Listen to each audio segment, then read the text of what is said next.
Okay, this is a really uncomfortable problem. Get ready for it. 37.6, page 59 of volume 5. Our big goal in this problem is to kind of observe that simultaneity is not absolute. Events that are simultaneous for one observer may not be simultaneous for every observer. And in fact, we'll see that they are not. Okay, so simultaneity is not absolute means sometimes people observe events as being simultaneous, sometimes they don't. So let's look at this problem really quick. You've got a train, and notice the extremely unrealistic situation where the train is moving at half the speed of light. So again, if we want to be able to see any of these weird effects, things have to be going really, really fast. Relative to the speed of light, they have to be close to the speed of light. So in this case, we're going to have this strange thought experiment, Gedanken experiment.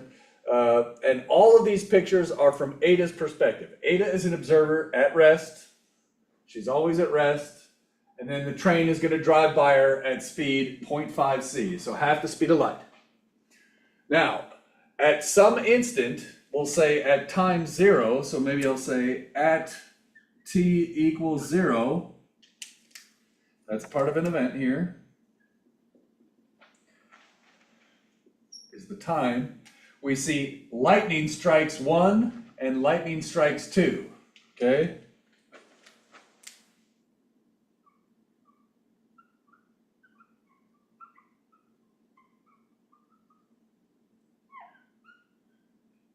We'll call it 0.1. So it's got a time and a place. At t equals 0, and at the same time in Ada's frame,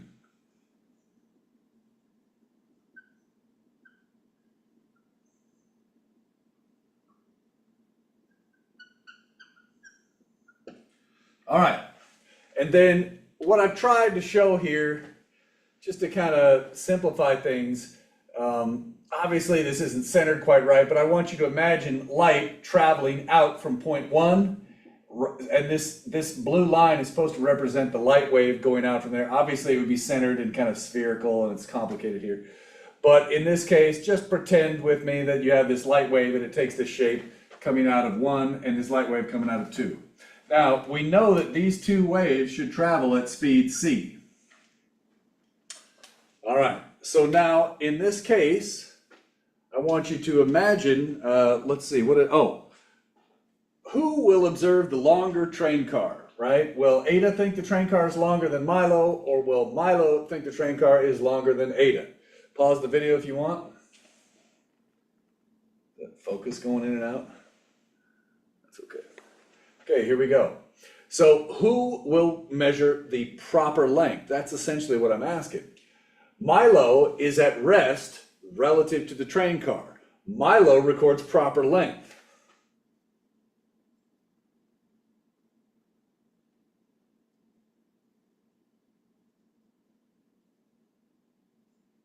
Good. Proper length is always the longest one because of length contraction. So Ada will measure a shorter train car, or Milo gets the longer length. All right, so Ada would see a contracted train car. Great.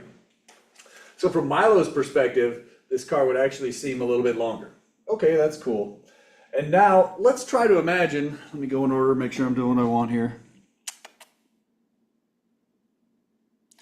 Let's ignore part D for right now. You could do that calculation on your, so you could do the rest of parts A through D here. I think I skipped part D. You do that at home. But I want to draw in the light wave from points 1 and 2 in the second and third figures. So what's happening here is, as this train car moves over, let's say for some reason this is the instant. I want to make sure, give me just a second, I want to make sure I'm drawing this the way I want. I've got a note here. Yeah, okay.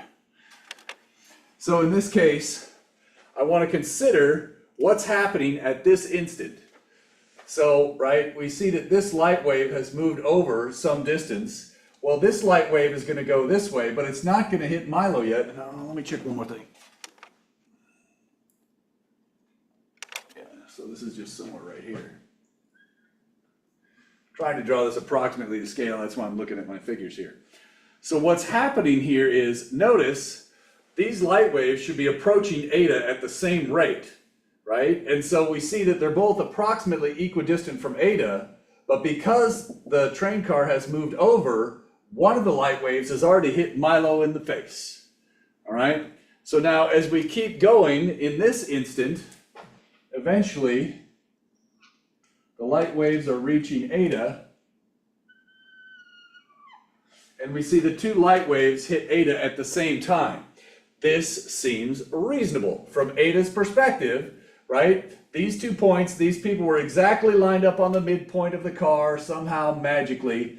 And so at this point, we expect the light rays to travel. It should take the same amount of time to travel and hit Ada in the face. So notice in this case, Ada sees the two light waves hitting her simultaneously.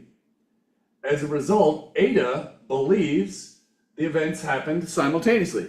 Ada believes 1 and 2 were both hit at the same time at t equals 0. Now what about from Milo's perspective? From Milo's perspective, lightning hits these 2 points, right? And they're both equidistant from him, but Milo observes the red wave, or the wave from point 2, hits him first, right? And then the blue one. So Milo would observe that 2 was hit before 1. This is really, really strange. In fact, let me bring up, I've got this written up in some comments, and I think a screen share here will help. All right, so let me just do this. Oops. I think this might help just to see it. Okay, so we're looking right here. In Ada's frame, we saw the events occurred simultaneously. In Milo's frame, event 2 reached him before event 1. Right? And so they're not, so here I got it right. Event 2 occurred before event 1. I just have a typo there, but great, more to fix. So this is very uncomfortable. We see that the lightning strikes, I guess that wasn't really that different, but I guess if it helps, you could see that none of this is going to happen unless your speeds are greater than 3 times 10 to the 7th meters per second. And maybe that's all I should really say about this. So again, simultaneity is not absolute. And I guess that's all I really want to say here. It's just so weird. That's enough.